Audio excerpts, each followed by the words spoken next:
وقتی رفتی زندگیم تکرار غم شد، روزای هفته واسه من شبیه هم شد. با اینکه تقصیر تو بود جدایی، اما پیش همه دلم همیشه متهم شد. بعد از تو من آرامشو از یاد بردم، من لحظه هامو دست تنهایی سپردم.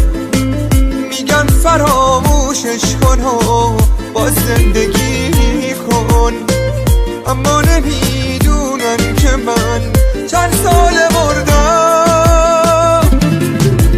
بی تو من بیقرارم،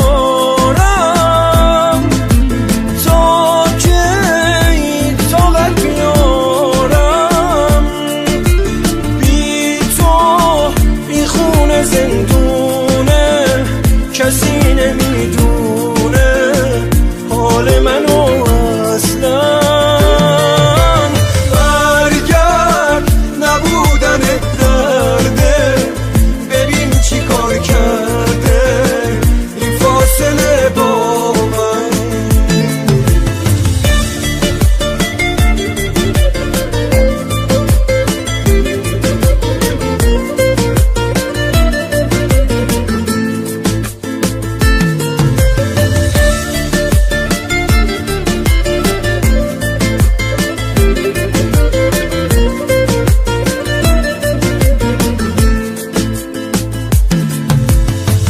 تکرار مرگ زندگیم بی تو همیشه مثل یه کابوس که داره تعبیر میشه.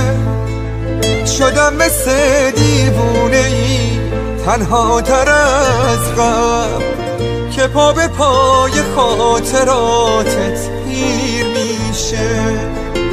هر شب فقط با فکر تو چشمامو بستم، من از مرور خاطراتت دیگه خستم.